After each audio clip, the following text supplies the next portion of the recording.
चलिए दोस्तों, आज हम करेंगे सीजीएल 2025 के लाइव मॉक का सॉल्यूशन। ठीक है, जो भी स्कोर रहा हो क्वांट सेक्शन में तो वो उसके आगे लिख देना, और टोटल स्कोर भी आप लोग लिखना चाहें तो लिख सकते हैं। चलो स्टार्ट करते हैं बिना देरी किए हुए। टाइम वेस्ट तो बिल्कुल नहीं करना। आपको पता है कि पेपर का लेवल जैसा भी हो, लेकिन कट ऑफ तो अच्छी जाती है। ठीक है, पहला सवाल कह रहा है, यदि किसी निश्चित धनराशि पर 5 वर्ष बाद साधारण ब्याज उस धनराशि का 3/8 गुना है तो प्रतिवर्ष ब्याज की दर क्या है। अब देखो, इसको चेंज करने की जरूरत नहीं है। आप लिखते हैं पीआरटी अपॉन में 100 इक्वल टू में एसआई। अब यहां पर दे दिया ब्याज धनराशि का, यानी कि आर इंटू में टी अपॉन में 100 बराबर में एसआई अपॉन में पी ऑलरेडी दे रखा है, और हमें निकालनी ब्याज की दर। तो आपको ये दर छोड़ दो, टी को यहां पर नीचे ही तो और लाना है। बस इसको सॉल्व कर लो, यानी कि 3/8 गुणे में 5, 8 पन्ना 40 हो रहा, ऊपर 100 चला जाएगा तो 20 दूनी 40, 20 पंजे 100, यानी कि 5 15 बटे में तो 7.5 आंसर।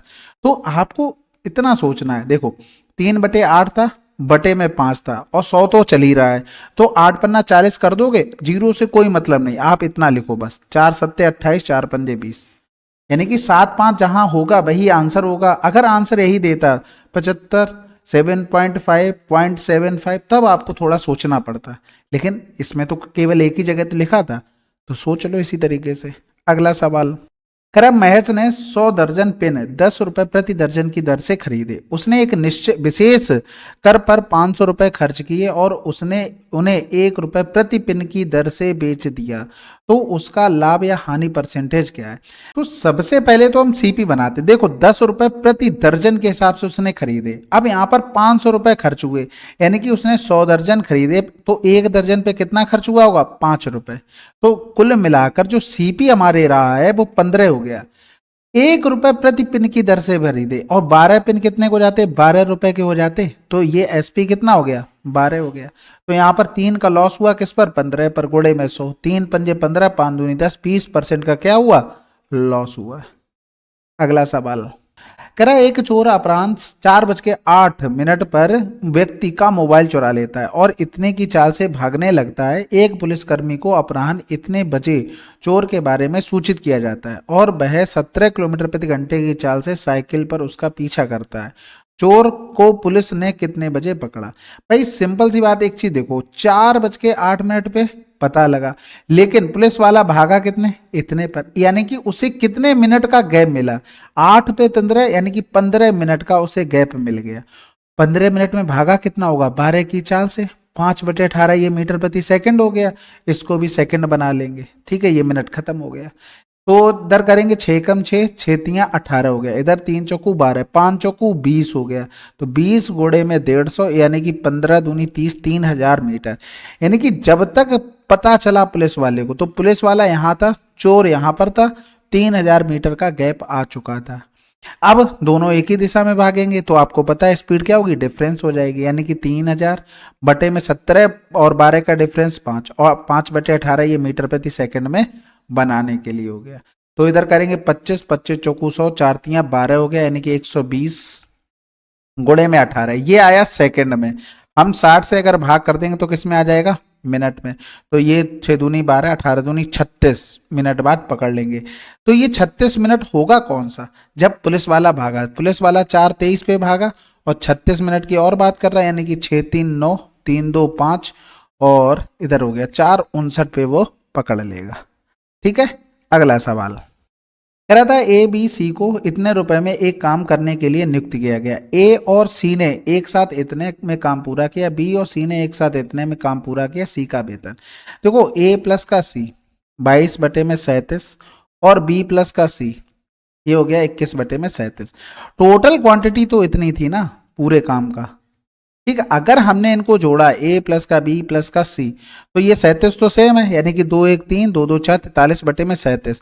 ये 6 ज्यादा आ गया। 6 ज्यादा क्यों आया, क्योंकि यहां पर जो सी है वो डबल है, यानी कि एक सी का मान 6 रहा होगा, नहीं तो तीनों को तो 37 होना चाहिए। यहां पर 6 एक्स्ट्रा आ रहा क्योंकि सी डबल जुड़ गया, यानी कि सी का मान ये रहा होगा। तो 37 बराबर में हमें दिया था 92/50, हमें निकालना था 6 बराबर। समझ में आ गई बात। और ये चला जाएगा 25 या 75, यानी कि 25 बार चला जाएगा, और 25 छक्का 150 और 1500 आंसर। अगला सवाल करा चतुर्भुज जी एच के एल की भुजाओं इतने इतने की लंबाइयां इतनी इतनी हैं तथा आर चतुर्भुज जे एच के एल के अंतर्गत वृत्त का केंद्र है। चतुर्भुज इसके आसान हो गया भाई, देखो जे एच के एल और इधर हो गया जे एल, यानी कि ये 24, एच के 11 हो गया, 16 के एल हो गया। हमसे पूछा गया इसका मान। आपको पता है कि 24 प्लस का 11 बराबर में 11 प्लस का जो हमसे पूछा गया एक्स हो गया।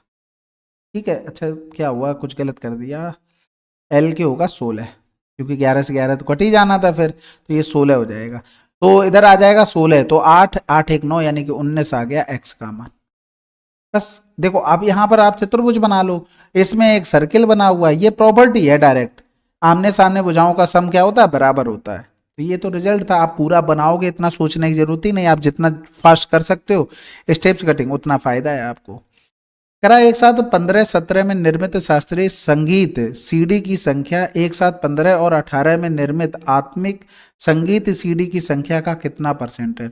तो 15 और 17 में किसकी बात कर रहा था, निर्मित संगीत यानी कि क्लासिकल म्यूजिक, और ये हो गया आत्मिक वाला यानी कि सोल वाला। तो 15 और 17 यानी कि इसमें देखेंगे ये 1000 था, यहां पर देखेंगे ये 500, 500 जाना 600 700 800 900 यानी कि 6 7 8, यानी कि दोनों को जोड़ेंगे तो कितना हो गया 1800। 15 और 18, 15 और 18, 15 और 18 सोल की बात कर रहा है। इसमें जाएंगे तो 25 26 27 2801 हो गया, इधर जाएंगे तो ये पूरा पूरा 2000 हो गया, इधर करेंगे तो 0 0 8 2 2 4 हो गया, कैंसिल आउट करेंगे 6 3 18 6 48 हो गया।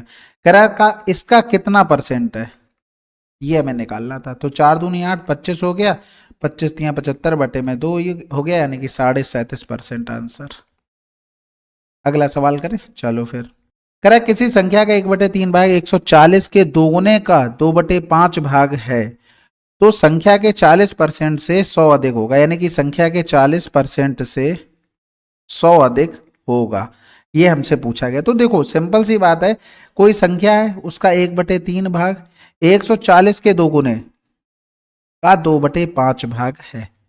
ठीक है, तो देखो x बराबर यहां पर क्या आ जाएगा, 2 दूनी 4 4 तियां 12, 140 गुणे में 12 बटे में 5 मान रख दो, क्योंकि हमें जो निकालना है वो यही तो आंसर आने वाला है। इसको मान लेते हैं कि हमें p का मान निकालना है।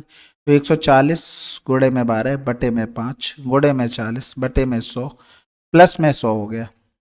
तो ये 2 जीरो सो चले गए यहाँ पर, और इधर करेंगे तो 12 चौक 48, 14 का गुणा किया 14 के क्यों करोगे, या फिर तो ठीक है कर लेते हैं, क्योंकि उससे भाग करने पर बात तो वही बननी। ठीक है, 14 8 112 हो गया, यहाँ से लगा 11, 14 चौकू 56 1 57 और 10 67 बटे में 5 हो गया, 5 एकम 5 हो गया, बचा हमारे पास 1 5 3 15 2 बच गया, 5 चौकू 20 5 चौकू 20 प्लस में 100 हो गया, यानी कि यहाँ पर लिखेंगे 234.4। अगला सवाल, करा दो पाइप ए बी इतने इतने में भर सकते, दोनों पाइप एक साथ खोले जाते हैं, लेकिन टैंक भरने से 10 घंटे पहले पाइप ए को बंद कर दिया जाता है, तो पाइप द्वारा टैंक को भरने में लिया गया कुल समय। अब ये कह रहा था इस तरीके से कुछ कंडीशन बनी थी।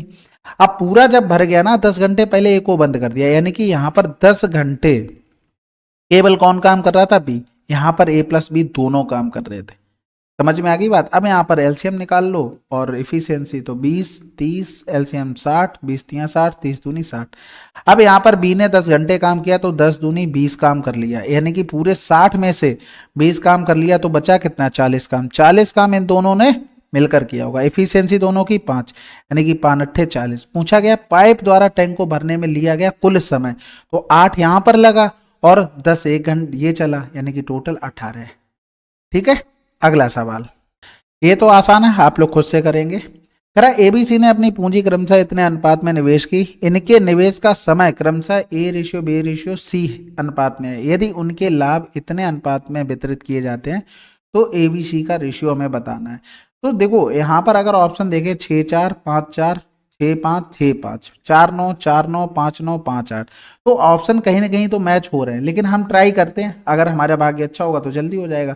और चांस देखो दोनों में अगर देखा जाए तो दोनों में दो दो ऑप्शन तो सेम ही सेम है, तो भाई करते हैं हम लोग, क्या कर सकते हैं। देखो 16 के साथ ए आ गया बटे में 15 के साथ बी आ गया, बराबर में 16 बटे में 10, तो यहाँ से 16 से 16 5 दूनी 10 5 तियां 15, यानी कि ए अपॉन बी का मान आ गया 3 बटे में 2। अब 3/2 देखोगे, 2 3 6, 2 दूनी 4 हो गया, यही तो मिल रहा, इसमें कहीं भी मिलेगा नहीं आंसर। नहीं मिलता तो इसी के साथ फिर बी सी का रेशियो हम बना लेते, फिर कंपेयर करके हम बराबर कर लेते, तो यही हमें करना पड़ता। अगला सवाल कह रहा था डब्ल्यू एक्स वाई जेड एक समलंब है जिसमें डब्ल्यू एक्स जेड वाई के समांतर है, और ये हमको दिया गया विकर्ण एक्स जेड और वाई जेड पी पर मिलते हैं, तो त्रिभुज जेड पी वाई और इनके क्षेत्रफलों में अनुपात है। आसान है ये तो। अच्छा, ये जो रेशियो लिखा है ना, जैसे ये, इनको कभी भी चेंज नहीं करना है आपको। क्या करना है, जो भी इसके साथ होगा, यानी कि इसके साथ और इसका जो भी कोफिशिएंट होगा वो इसका मान डायरेक्ट सोचना, क्योंकि ये छोटी छोटी स्टेपें आपका टाइम सेव करती हैं। पता नहीं चलेगा लेकिन टाइम सेव होता है, ये चीज ध्यान रखना। तो इधर हो गया जेड वाई और एक्स वाई जेड हो जाएगा ना, डब्ल्यू एक्स वाई जेड, ठीक है। तो यहाँ पर डब्ल्यू एक्स 3 हो गया, सॉरी डब्ल्यू एक्स 1 हो गया और जेड वाई 3 हो गया। खत्म हो गया सवाल, क्योंकि उसने ये बोला है कि आमने सामने भुजाएं तो समानांतर हो गई। अब जब भुजाएं समानांतर हो गई, एंगल ये इसके बराबर, जब पैरेलल है तो ये एक्स होगा एंगल, या फिर ऐसे ले लो थीटा तो ये भी थीटा, ये अल्फा तो ये अल्फा। और आपको ये भी पता है जब सिमिलर ट्रायंगल हो जाते हैं तो उनका एरिया साइड के रेशियो के स्क्वायर के बराबर चलता है। यानी कि अगर हम 1/3 का होल स्क्वायर कर दें तो ये हो गया डब्ल्यू एक्स, और मिलते कहाँ पर हैं, पी पर, तो ये हो गया W X W P Y, सही, डब्ल्यू एक्स पी इसका हो गया, और जेड पी वाई हो गया, बस। यानी कि 1:9 आ जाएगा। तो सबसे पहले जेड पी वाई पूछा गया तो उसको पहले लिख लो। समझ में आ गई होगी, आसान था। इसमें देखो भाई, थीटा 0 कर दो, सिंपल है। थीटा आपने अगर 0 कर दिया तो tan 60 का मान √3 और cot 30 का मान √3, कैंसिल आउट होकर 0। अगला सवाल कह रहा है एक बेलन का पार्श्वपृष्ठीय क्षेत्रफल इतना है, बेलन की ऊंचाई और त्रिज्या का अनुपात इतना है, बेलन की त्रिज्या बतानी है। अब देखो यहाँ पर बेलन की ऊंचाई त्रिज्या यानी कि 5 का मल्टीपल, लेकिन ऑप्शन में देखो एक ही मिल रहा है, कुछ करने की जरूरत ही नहीं है, ठीक है ना। बाकी पार्श्वपृष्ठीय क्षेत्रफल 2 आर, आर का मतलब 5x हो गया, एच का मतलब 7x हो गया, बराबर में 880 दे दिया, तो 22 दूनी 44 दूनी 88 हो गया। इधर करेंगे 7 से 7 कैंसिल आउट, एक्स स्क्वायर बराबर 5 चौको 20, एक्स बराबर क्या आ गया, 2 आ गया। इधर करोगे 5x यानी कि 5 कोड़े में 2, 10। अगला सवाल, इस सवाल में देखो देखो अगर आप इसको ऑब्जर्वेशन नहीं कर पा रहे तो आप ऐसे कर लो इसको। वैसे डायरेक्ट आपको सोचना है कि ऊपर लिखा हुआ है कि a की पावर में 1/3 का होल क्यूब प्लस में v की पावर में 1/3 का होल क्यूब, और जो नीचे की तरफ लिखा हुआ है अगर यहाँ पर देखोगे तो a की पावर में 1/3 का होल क्यूब प्लस में b की पावर में 1/3 का होल क्यूब प्लस में c की पावर 1/3 का होल क्यूब, और बराबर में पूरा फार्मूला। वैसे तो यहाँ पर ये भी होता है 3 a की पावर 1/3, b की पावर 1/3, c की पावर 1/3, लेकिन आप देखोगे वो इधर प्लस हो गया आके, तो इसलिए ये इतना ही बचा है, ठीक है। यहाँ पर ये पूरा फार्मूला लिखा हुआ है, तो ये टोटल अगर देखेंगे इसके बराबर में क्या लिखा था, 1/2 दिया गया था। अब जब यहाँ पर देखोगे a प्लस बी बचा, a प्लस का b, और एक क्या हो रहा भाई, अपॉन में a प्लस का b प्लस का c बराबर में 1/2, और 2a प्लस का 2b बराबर में a प्लस का b प्लस का c, यानी कि a प्लस का b इक्वल टू क्या हो गया, c। अगर आप नहीं सोच पा रहे तो यहां पर आप क्या करना है, a की पावर 1/3 x मान लेना, b की पावर 1/3 y मान लेना, c की पावर 1/3 z मान लेना, आपका ऑटोमेटिक आंसर आ जाएगा। क्योंकि आपको हो सकता है पावर में कंफ्यूजन हो रही हो, लेकिन आपका इतना शार्प माइंड होना चाहिए, आपको इतना सोचना आना चाहिए, ठीक है। तो आप जैसे भी करो, अब वैल्यू पुटिंग करोगे बस ये देख लेना कि ऑप्शन आपके मैच ना हो रहे हो, इस तरीके से वैल्यू पुटिंग करना। यहां पर देखो ये तो सवाल क्या कह रहा था, एक्स स्क्वायर माइनस 1/x² निकालना है। तो सबसे पहले तो कुछ चीजें जान लो, जैसे a प्लस बी का होल स्क्वायर प्लस में a माइनस बी का होल स्क्वायर, आपको पता होगा कि 2a² प्लस का b² होता है। अगर यहाँ पर माइनस दे दे तो डायरेक्ट 4ab हो जाता है, लेकिन यहाँ पर प्लस वाला है तो इसका मतलब 2 ब्रैकेट में x² प्लस में 1/x² हो जाएगा, और बराबर में क्या दे दिया, 16, यानी कि इससे काटेंगे तो ये 8 हो गया। अब आपने और पढ़ा होगा कि x प्लस 1/x बराबर अगर a दिया हो और x माइनस का 1/x पर पहुंचना हो तो √a² माइनस का 4 होता है। बात समझ में आई। अब यहां पर इसी चीज को हमें देखना है कि ये बिल्कुल x² प्लस 1/x इस पर पहुंचना है, तो अंडर रूट में 8 का स्क्वायर माइनस में 4, और इसको 2 का स्क्वायर लिख लो, तो 8 2 10, 8 से 2 गया 6, अंडर रूट हो गया, तो 2 पंजे 10 और इधर 2 3 6, 2 बाहर आ जाएगा, रूट में 15 आंसर। अगला सवाल कह रहा था in triangle ABC the internal bisector of angle B and C intersect at an angle of 102 the value of angle A. अब यहाँ पर देखो ए बी सी ये कहीं पर मिल रहे सी पर, और ये एंगल दे कहाँ पर मिल रहे थे ए बी सी, अच्छा इंटरसेक्टर कहीं पर मिल रहा है, ये 102 दे दिया था। तो हमसे पूछा गया ए यानी कि 90 प्लस का ए बाई 2 बराबर 102, बस एंगल बाइसेक्टर आपको पता होना चाहिए।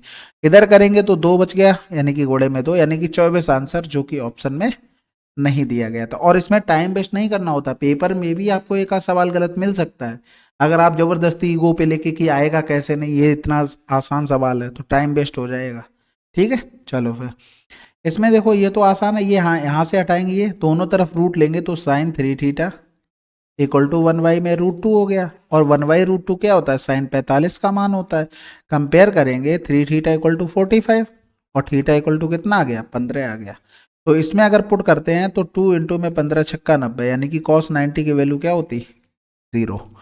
अगला सवाल कह रहा था जब पूर्णांक x को 18 से विभाजित किया जाता है तो भागफल 22 होता है और शेषफल 14 होता है। जब पूर्णांक x को 23 से विभाजित किया जाता है तो भागफल z होता है और शेषफल 17। निम्नलिखित में से कौन सा सत्य है। देखो जब पूर्णांक x को 18 से विभाजित किया जाता है भागफल 22 और रिमाइंडर 14 होता है।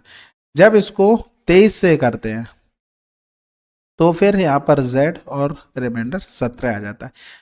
हमसे क्या पूछा गया, कौन सा कथन सत्य है। अब इसमें देखो x तो कहीं दिखाई नहीं दे रहा और दोनों में x ही कॉमन है, तो वहीं से हम बना पाएंगे। यानी कि x बराबर अगर पहली कंडीशन से लिखना हो तो 18 इंटू में y प्लस का 14, और दूसरी कंडीशन में अगर x लिखना हो तो 23 z प्लस में 17। ठीक है, तो अगर हम देखेंगे तो ये 14 याद हो गया, 18y माइनस का 23z, और 7 से 4 गया 3, खत्म। अगला सवाल MNO सहअभाज्य संख्या है, मतलब उनमें कुछ कॉमन नहीं। अब एक चीज बताओ, कोई संख्या है जैसे 2 3 5 इसमें कुछ कॉमन नहीं है, तो एक चीज बताओ HCF क्या होगा, 1 ही होगा, बस खत्म होता। इसमें तो कुछ सोचना ही नहीं था आपको, चाहे कितना भी गुणा कर लो कुछ भी कर लो। इस सवाल में देखो वैल्यू पुटिंग सोच पा रहे, बहुत अच्छी बात है। नहीं सोच पा रहे तो भाई बनाते हैं कुछ। सबसे पहले इसको जब हम चेंज करते हैं तो 3 सेक स्क्वायर थीटा प्लस में ये हो जाएगा 2 और टेन स्क्वायर ए ऊपर पहुंच जाएगा तो कॉट स्क्वायर ए 1 प्लस यानी कि 2 कोसेक स्क्वायर ए हो जाएगा और बराबर में 1 हो गया। अब यहाँ पर हमें पूरा टर्म साइन में दिया गया तो हम साइन में ही बना लेते हैं। इसको साइन में बनाने के लिए हमें पहले कॉस में पहुंचना पड़ेगा और फिर कॉस को साइन में पहुंचने के लिए 1 माइनस का साइन स्क्वायर थीटा करना पड़ेगा। इसको क्या करना पड़ेगा, सीधा 1 अपॉन में साइन स्क्वायर थीटा, ये करना पड़ेगा। तो आपने देखा कि ये बन गया 1 माइनस का साइन स्क्वायर थीटा प्लस में 2 अपॉन में साइन स्क्वायर थीटा और इक्वल टू 1। एलसीएम लेंगे तो 3 साइन स्क्वायर थीटा और प्लस में 2 माइनस का 2 साइन स्क्वायर थीटा बराबर में हो गया साइन स्क्वायर थीटा और माइनस में ब्रैकेट में लिख लो 1 माइनस का साइन स्क्वायर थीटा। ठीक है, एक सेकेंड यहां से करते हैं प्लस में 1। अब आगे बढ़ते भाई, 3 से 2 गया तो 1 यानी कि साइन स्क्वायर थीटा प्लस में 2 इक्वल टू में हो गया साइन स्क्वायर थीटा। यानी कि अगर हम अंदर मल्टीप्लाई करें तो साइन स्क्वायर थीटा और माइनस में साइन की पावर में 4 थीटा हो गया, तो ये कैंसिल आउट हो गया इससे।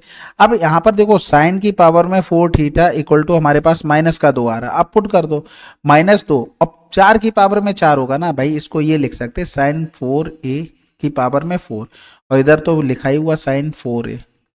ठीक है, तो यहां पर अगर देखेंगे तो -2 की पावर में 4 प्लस में 1 अपॉन में माइनस का 2, तो 2 दूनी 4 चौकू 16 और वो भी प्लस का क्योंकि पावर इवन में थी, माइनस का 2 यानी कि आंसर आ जाएगा हमारे पास 14। अच्छा हाँ एक सेकंड रुको, कैलकुलेशन देख रहे मेरी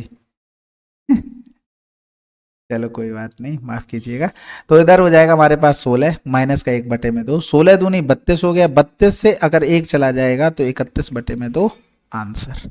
अगला सवाल कह रहा था the difference between the monthly saving of Nishu and Shikha is, यानी कि डिफरेंस बिटवीन मंथली सेविंग तो expenditure as a percentage of monthly income. ठीक है, हमें बात करनी है किसकी, निशु और शिखा की। यानी कि ये 60% खर्च कर रहे हैं, 40% बचा रहे होंगे, ये 20% बचा रहे होंगे। तो हमें करना है इसका परसेंटेज, यानी हम 12,500 का 40% डायरेक्ट निकाल रहे हैं। तो 0 2 चले गए हैं, 100 से कटेंगे, फिर एक 0 आ जाएगा, 4 पंजे 20 आ गया, 12 चौक 48, तो 5,000 हो गया। इधर करेंगे तो 2 0 चले गए, एक 0 आ गया, 2 छक्के 12 हो गया, और 10 से 2 गया तो 8 आना चाहिए। 2 ऑप्शन में तो हमें पूरा ही करना पड़ेगा। 2 छक्के 12 हो गया, 2 15 दूनी 30 से 31 हो गया, यानी कि 0, 10 से 2 गया 8 हो गया, 9 से 1 गया तो 8 हो गया, और 4 से 3 गया 1, 1880। अगला सवाल कह रहा था शहर ए की कुल जनसंख्या और शहर सी की कुल जनसंख्या का अनुपात क्या है। शहर ए की और शहर सी की, तो 7 3 10 0 8 हो गया। फिर इधर करेंगे कि सी के, यानी कि 0 और 0 10, 2 चौक 8, 2 पंजे 10। अगला सवाल कह रहा था पी और क्यू के बीच चुनाव में दिया गया प्रत्येक 5वां वोट मशीन द्वारा अवैध घोषित कर दिया गया। शेष वोटों में पी क्यू से 3,000 वोट या कुल डाले गए वोटों के 12% के अंतर से चुनाव जीत जाता है। यदि 75% अवैध वोट क्यू के पक्ष में होते तो निम्नलिखित में से कौन सा विकल्प चुनाव का परिणाम होता। देखो कह रहा था कि प्रत्येक 5वां वोट, यानी कि 1/5 गुणे में 100, यानी कि 20% वोट अवैध हो जा रहे थे। यहाँ पर कंडीशन ये थी कि पी क्यू शेष वोटों में से पी क्यू से 3,000 वोट या कुल डाले गए वोटों के 12% के अंतर से जीत जाता है। अब जैसे कुल डाले गए वोट 100 थे, ठीक है, डाले गए वोटों के 12% अंतर से जीत जाता है, तो इसको इससे 100 के 12% वोट मिले, किसको मिले, पी को, या फिर 3,000 वोट की बात हो रही है। अब वो ये कह रहा है यदि 75% अवैध वोट, इसका अगर 20% निकालते 20 और इसका 75% निकाल लो, तो 25 थी 75, 25 चौकू 100, 4 पंजे 20, 5 15% हो गया। ये 15% वोट क्यू को मिल जाते। अब एक चीज देखना कि 12% से ये जीत रहे थे भाई साहब, अब इनको 15% मिल गए, यानी कि 15 माइनस 12, तो कितने परसेंट से जीत गए, 3% से। अगला सवाल कह रहा था इतने प्रति केजी और इतने प्रति केजी कीमत वाली दो किस्मों को इतने अनुपात में मिलाया जाता है तो चावल का परिणामी मिश्रण का मूल्य क्या होगा। देखो आसान है, डायरेक्ट गुणा कर लो, क्योंकि हमें एवरेज काम करना है। मिक्सचर का मतलब ही एक तरीके से एवरेज होता है। तो 5 का गुणा 120 में किया, 12 पंजे 60, 600 हो गया, 150, और बटे में टोटल 6 था, 6 से हम भाग कर देंगे, तो ये तो हमारे पास 100 हो गया। इधर 6 दूनी 12, 6 पंजे 30, यानी कि 125। अगला सवाल, इसमें देखो किसी त्रिभुज के कोणों का अनुपात इतना है, तो सिंपल है भाई, 5 3 8 2 10, 180 हो रहा, तो 18 पंजे 90 आ रहा था, समकोण हो जाएगा भाई। 5 3 8 2 10, 10 बराबर में 180, आपने 5 बराबर निकाला तो 90, 90 का मतलब क्या होता है, समकोण होता है। चलिए फिर, ये टोटल हमारे 25 सवाल थे। आशा है कि आपको वीडियो पसंद आ रहे होंगे और सोल्यूशन अच्छा लग रहा होगा। बाकी कोई सजेशन हो कमेंट बॉक्स में लिखिएगा। और आपको बताया था कि CHSL का तो फुल मार्क कराना पॉसिबल नहीं है, लेकिन जो भी आपको बेस्ट क्वेश्चन लगते हैं तो 9919293977 पर आप भेज देंगे, उनका सोल्यूशन करवा दिया जाएगा, जैसे आपने पिछले 2 वीडियोस में देखा भी होगा। तो आप भेज दीजिएगा, कोशिश कीजिएगा टेलीग्राम पे भेजें, क्योंकि टेलीग्राम पे ज़्यादा एक्टिव रहते हैं, तो वहाँ पर चीज़ें ऑब्जर्व जल्दी हो जाती है। रहता तो व्हाट्सएप पे भी हूँ, लेकिन वहाँ कम रिप्लाई भी जाता है और कम क्वेश्चन मैं पिक भी कर पाता हूँ, तो टेलीग्राम पे भेजिएगा। चलिए फिर, कोई सजेशन हो बताइएगा, पढ़ते रहिएगा, क्योंकि बिना पढ़ाई के कुछ नहीं है, बहुत कंपटीशन है। ठीक है, चलो फिर मिलते हैं अगले वीडियो में, तब तक के लिए जय हिंद, जय भारत।